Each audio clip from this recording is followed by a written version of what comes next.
अस्सलाम वालेकुम। आज हम अपना कल्चर मीडिया का जो टॉपिक है या जो कल्चर मीडिया की टाइप्स हैं उनको कवर अप करेंगे।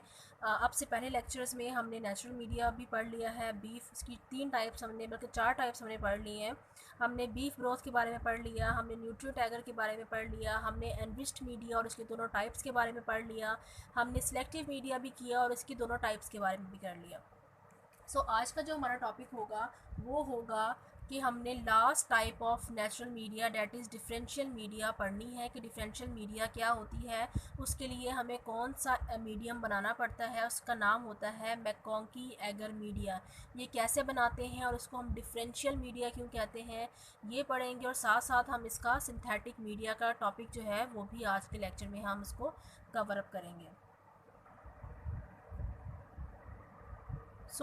डिफरेंशियल मीडिया क्या होता है? डिफरेंशियल का मतलब होता है डिफरेंशिएट करना, डिफरेंशिएट का मतलब होता है फ़र्क करना।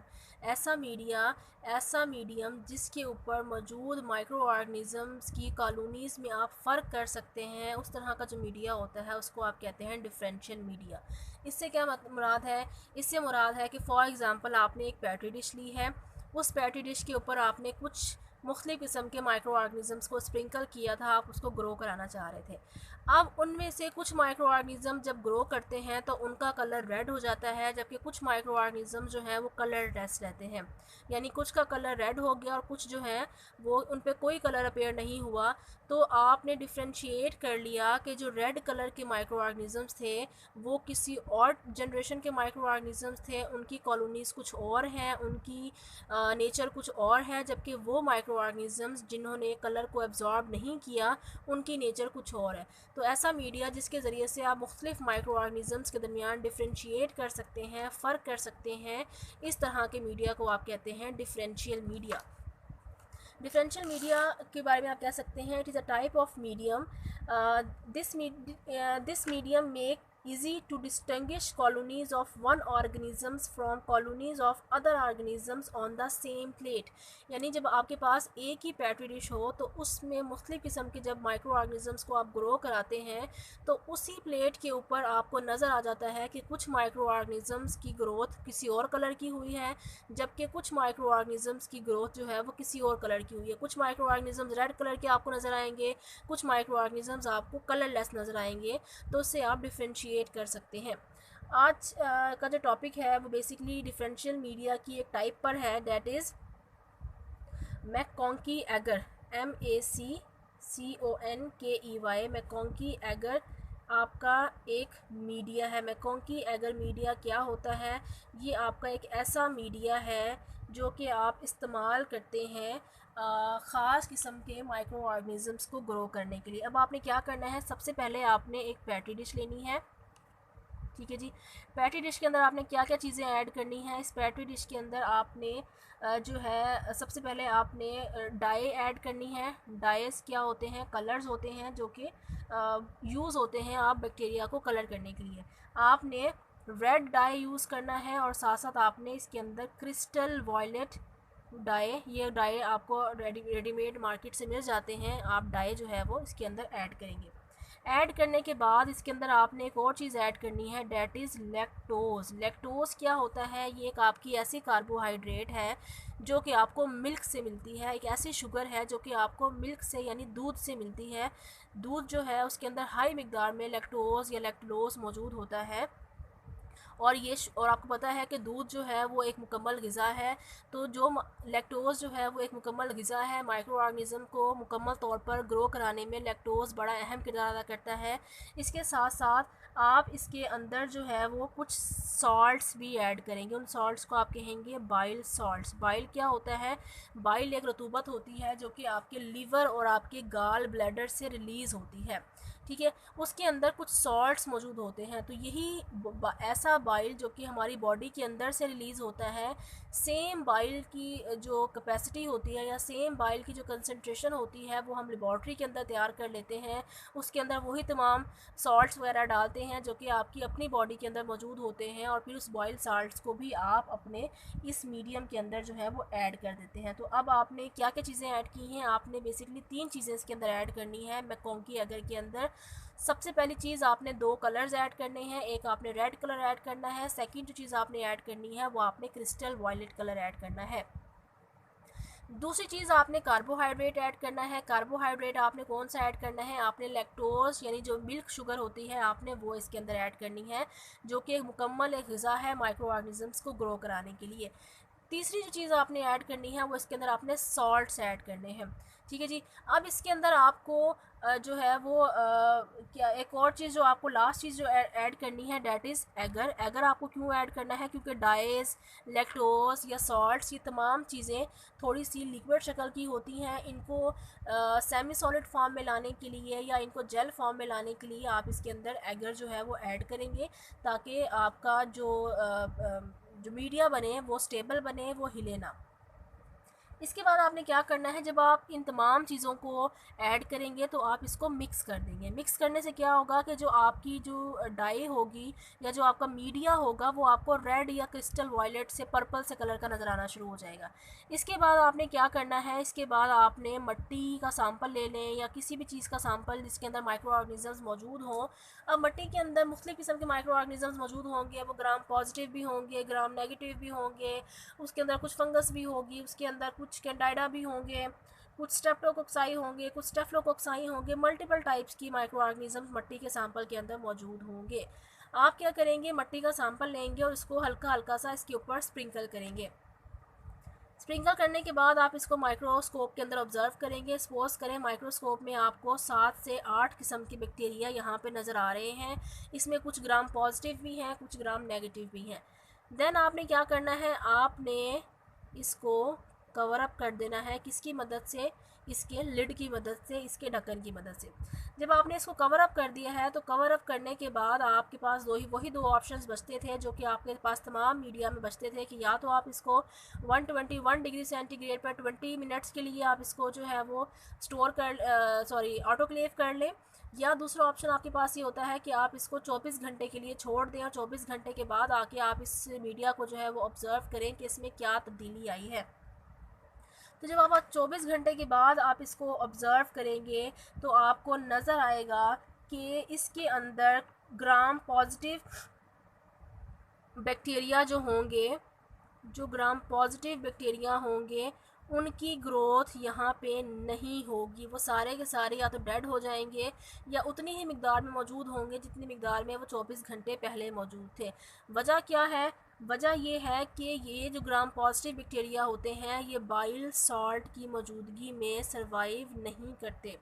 ठीक है, क्योंकि बाइल सॉल्ट जो है वो मौजूद है, नमक बहुत ज़्यादा मौजूद है, जिसकी वजह से जो ग्राम पॉजिटिव बैक्टीरिया हैं वो बाइल सॉल्ट की मौजूदगी में यहाँ सर्वाइव नहीं करेंगे और ये ख़त्म हो जाएंगे।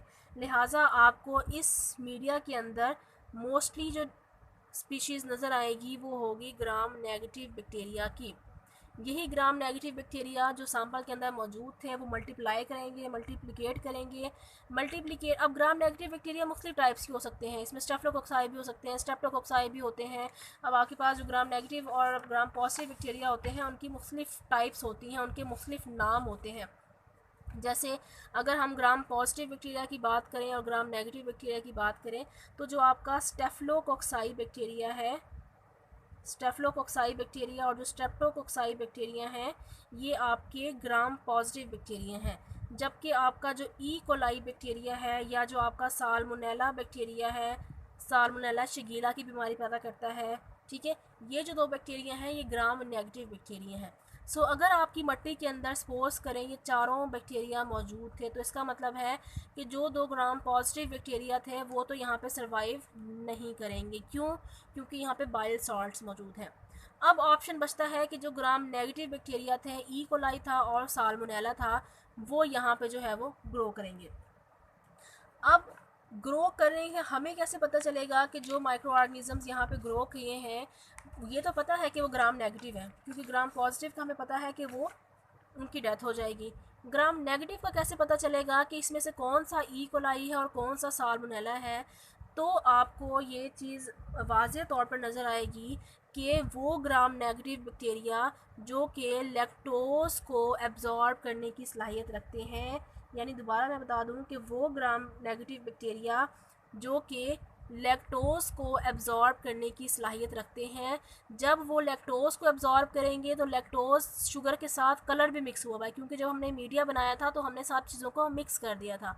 तो जो लैक्टोज़ को खा सकते होंगे, लैक्टोज़ को एब्ज़ॉर्ब कर सकते होंगे, वो ग्राम नेगेटिव बैक्टीरिया जब लैक्टोज़ को एब्ज़ॉर्ब करेंगे तो साथ साथ रेड कलर को या वॉयलेट कलर को भी अपने अंदर एब्ज़ॉर्ब करेंगे, और जब इनकी नई जनरेशन पैदा होगी तो वो कलरफुल होगी।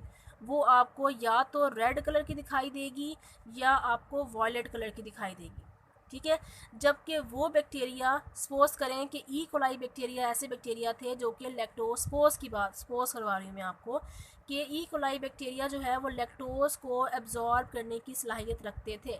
लिहाजा जब ये लैक्टोज़ को एब्ज़ॉर्ब करने की सलाहियत रखते थे तो ये डाई को भी एब्ज़ॉर्ब कर लेंगे, क्योंकि लैक्टोज़ के साथ डाई भी मिली हुई है, कलर भी मिला हुआ है, तो या तो ये रेड नज़र आएंगे या आपको वॉयलेट नज़र आएंगे। जबकि जो आपके साल्मोनेला बैक्टीरिया हैं ये लैक्टोज़ को एब्ज़ॉर्ब करने की सलाहियत नहीं रखते, ठीक है। तो ये किस तरह सर्वाइव करेंगे? सिर्फ़ और सिर्फ सॉल्ट की मौजूदगी में। बॉयल, ये सॉल्ट का लफ्ज़ है, सॉरी स्पेलिंग मिस्टेक है, SALT सॉल्ट, ठीक है। तो आपके जो बाइल सॉल्ट हैं, यानी जो साल्मोनेला बैक्टीरिया हैं, ये सिर्फ़ और सिर्फ बाइल सॉल्ट की मौजूदगी में सर्वाइव करेंगे, और बाइल सॉल्ट के साथ कलर इतना अच्छा मिक्स नहीं होता जितना अच्छा लैक्टोज़ के साथ मिक्स होता है। लिहाजा ये जब आपको नज़र आएंगे तो ये आपको कलरलेस नज़र आएंगे। सो आप जब पेट्री डिश में देखेंगे, तो मैं यहाँ पे अगर ड्रॉ करके दिखाऊँ आपको, कि आप पेट्री डिश में जब देखेंगे तो आपको दो तरह के बैक्टीरिया नज़र आएंगे। एक वो कॉलोनी होगी बैक्टीरिया की जो कि आपको कलरफुल नज़र आएगी, और एक कॉलोनी बैक्टीरिया की ऐसी होगी जिनके ऊपर कोई कलर नहीं होगा। ये जो है बिल्कुल आप कह सकते हैं कलरलेस होंगे, जबकि ये बैक्टीरिया जो है वो आपको रेड कलर के नज़र आएंगे। तो डिफरेंशियल मीडिया या मैकॉन्की एगर मीडिया आपका एक ऐसा मीडिया है जो कि दो काम कर रहा है। ये आपने याद रखनी है लाइन, ये बहुत इंपॉर्टेंट लाइन है, कि ये मीडिया जो मैकॉन्की एगर मीडिया होता है ये सिलेक्टिव मीडिया भी होता है, as well as differential media भी होता है।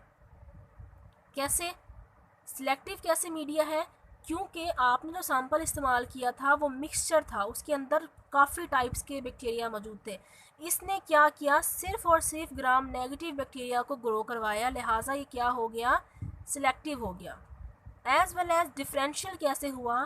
कि ग्राम नेगेटिव बैक्टीरिया की भी टाइप्स थी, उनमें से कुछ के ऊपर कलर्स आया, कुछ के ऊपर कलर्स नहीं आया, तो लिहाजा हम डिफ्रेंशिएट कर सकते हैं, हम फ़र्क कर सकते हैं कि कौन से बैक्टीरिया पे कलर आया है वो एक ही टाइप के बैक्टीरिया है, एक ही टाइप के ग्राम नेगेटिव बैक्टीरिया हैं, और जिनके ऊपर कलर नहीं आया वो एक ही टाइप के ग्राम नेगेटिव बैक्टीरिया हैं।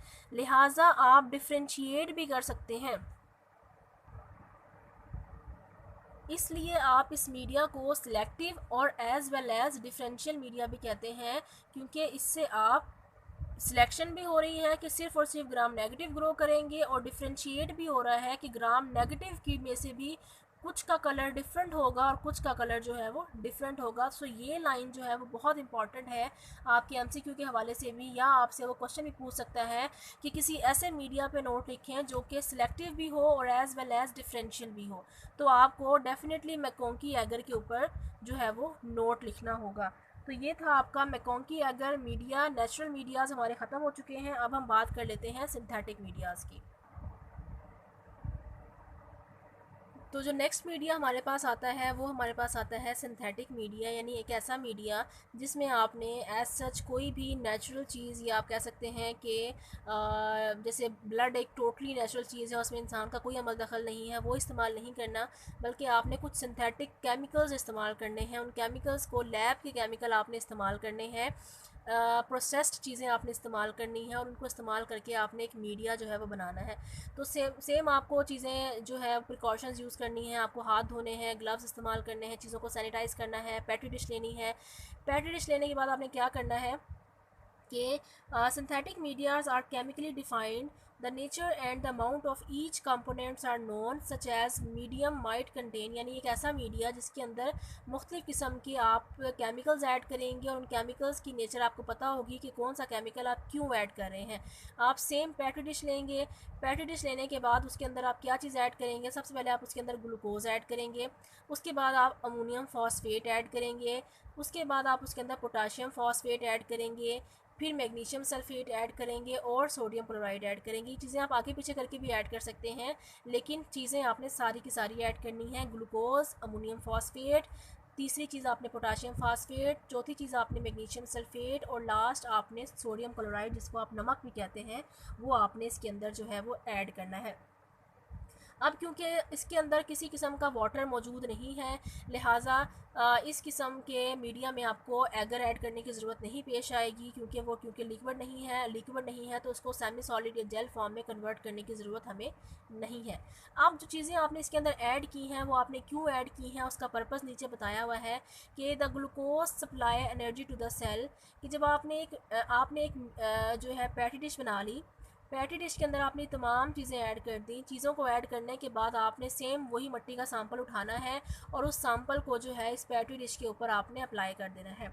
बहुत थोड़ी मिकदार में आप सैंपल यूज़ करेंगे, ज़्यादा इस्तेमाल नहीं करेंगे। जब आपने सैंपल इसके ऊपर फैला दिया, उसको आप माइक्रोस्कोप में ऑब्जर्व कर लेंगे, आपको 20, 30, 40 माइक्रो ऑर्गेनिज़म जो है वो नज़र आ रहे होंगे कि इस टाइम मिट्टी के अंदर इतने माइक्रो ऑर्गेनिज़म्स मौजूद हैं। फिर आपने क्या करना है, सेम प्रोसेस करना है कि आपके पास दो ऑप्शंस हैं, या तो आप उसको ऑटोक्लेव करें 121 डिग्री सेंटीग्रेड पर 20 मिनट के लिए, या सेकंड ऑप्शन आपके पास आता है कि आप उसको 24 घंटे के लिए लैब में कवर करके पैटी डिश को आप छोड़ जाएं और 24 घंटे के बाद आके आप उसको ऑब्जर्व करें और देखें कि क्या क्या तब्दीली आई है, कौन से माइक्रो ऑर्गेनिज़म्स मल्टीप्लाई किए हैं।